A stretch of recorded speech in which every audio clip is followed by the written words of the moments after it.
Guys বর্তমানে আমি আছি খাগড়াছড়ি জিরো পয়েন্ট থেকে একটু ভেতরে।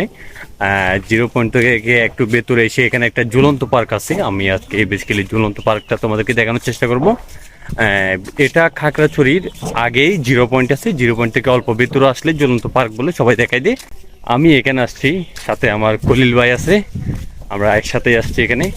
তো আমার খলিল ভাইকে নিয়ে আসছি, কেননা যেহেতু এখানে আমার সঙ্গী হিসেবে আমার খলিল ভাই একসাথে থাকে, সেই জন্য একসাথে খলিল ভাইকে নিয়ে আসলাম। এখানে সামনে দেখতেছি মনে হয় টিকিট কাটতে হবে, তো ওকে দেখেই মেবি টিকিট কেটে ঢুকতে হবে, কেননা এখানে টিকিট কাটা ছাড়া মনে হয় ঢোকা সম্ভব না।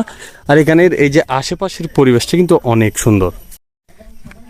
রাইট নাও আমি যাচ্ছি হচ্ছে টিকিট কাটতে। এখানে মেবি 40 টাকা দিয়ে টিকিট কাটতে হয়, টিকিট কেটে তারপর উপরে যেতে হয়। এখানে লেখাই আছে টিকিট কাউন্টার। তো গাইস ফাইনালি ভেতরে ঢুকে পড়লাম 40 টাকা দিয়ে টিকিট কেটে। অ্যান্ড আমরা বেসিক্যালি এমন এক সময় আসছি, এখন বাজে প্রায় 1টা, আর এখানে এই সময়ে কেউ থাকে না, কেননা এই প্লেসগুলো হচ্ছে বিকালের দিকে অনেক পপুলার। কেননা এই বিকালের মধ্যে এখানে অনেক লোকজন থাকে, আর এখানে এই যে পুকুর পাড়ে বসে থাকে, আড্ডাবাজি করে, এগুলো করে আর কি। তবে এই জায়গাগুলো কিন্তু অনেক অনেক সুন্দর। তোমাদেরকে আমি এখানের সিনেমেটিক লুকটা একটু দেখাতে চাই, so let's go. I'm a hot mess.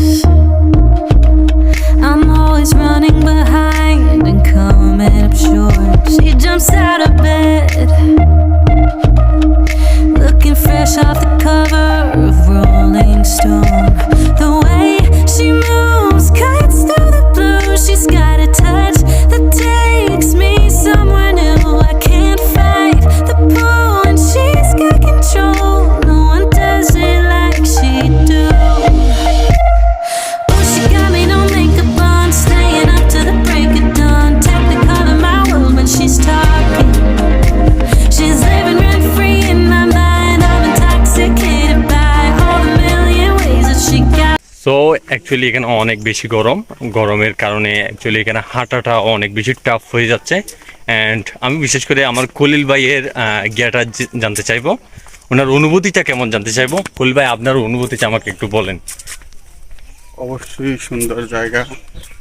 Khagrachari হচ্ছে বাংলাদেশের অন্যতম একটি সুন্দর টুরিস্ট জেলা।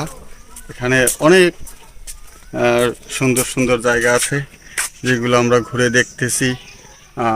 অলরেডি কিছু দেখেছি, আরও দেখবো। পাহাড়, তারপরে এই যে ঝুলন্ত ব্রিজ সামনেই আছে, তা দেখতে অসম্ভব সুন্দর। খুবই ভালো লাগতেছে এখানে আসতে পেরে। অ্যাকচুয়ালি আপনার কি নিরিবিলি পছন্দ নাকি জনসংখ্যার মধ্যে পছন্দ? না, এরকম নিরিবিলি খুব ভালো লাগতেছে। I like it. আমারও কিন্তু অনেক বেশি নিরিবিলি পছন্দ। সো আমরা এখন এখানে এই যে ঝুলন্ত ব্রিজ দেখতে পাচ্তেছ, ওইটাতে উঠবো, কেননা এখানে ঝুলন্ত ব্রিজটা নাকি অনেক সুন্দর। যদিও রাঙ্গামাটির মতো এত সুন্দর না, তবে আমি যদিও রাঙ্গামাটি কখনো যাই নাই, নেক্সট ব্লগ রাঙ্গামাটি করার ট্রাই করবো। অ্যান্ড আমরা এখন এই ঝুলন্ত ব্রিজে উঠবো। এই এলাকাটা কিন্তু অনেক সুন্দর, কেননা এই যে সবগুলো আম গাছ, অনেক বড় বড় আম গাছ, তার উপর হচ্ছে এটা দোকান মেবি, কিন্তু দেখতে অনেক সুন্দর লাগতেছে। অ্যান্ড এই প্লেসটা অনেক নিরিবিলি, যার কারণে আরও অনেক বেশি সুন্দর। আর এখানে একটা পুরো একটা চত্বর, এটা মেবি দোকানেই হইতে পারে।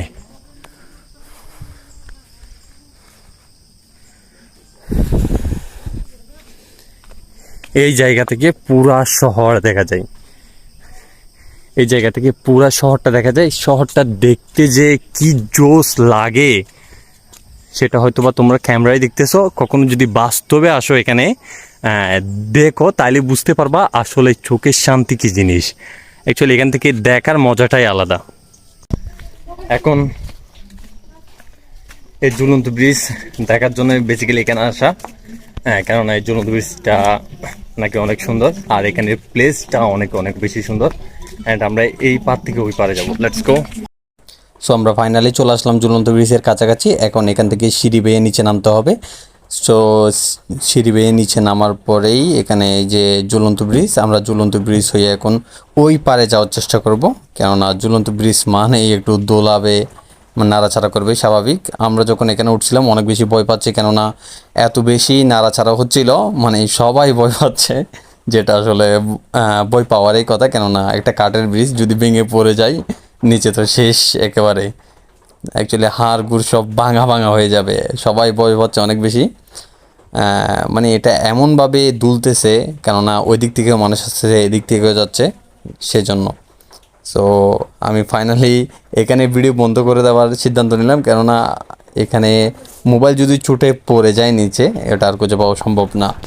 পাশে একটা দোকান থেকে চলে আসলাম ওখানে কেনাকাটা করার জন্য। ওখান থেকে কিছু কেনাকাটা করা হলো। অ্যান্ড কলিল ভাই বলতেছে উনিও নাকি কিছু কেনাকাটা করবে, অ্যান্ড উনিও ওনার যেহেতু বাচ্চা কাচ্চা আছে ওনাদের জন্য কিছু কেনাকাটা করলো। সো গাইস, তোমাদেরকে আমি ঝুলন্ত ব্রিজটা ঘুরে দেখলাম, কেমন লেগেছে অবশ্যই কমেন্ট করে জানিয়ে দাও। যদি ভালো লেগে থাকে আমার চ্যানেলটা সাবস্ক্রাইব করে দাও, ভিডিওতে করে দাও একটা লাইক। দেখা হবে নেক্সট ভিডিওতে।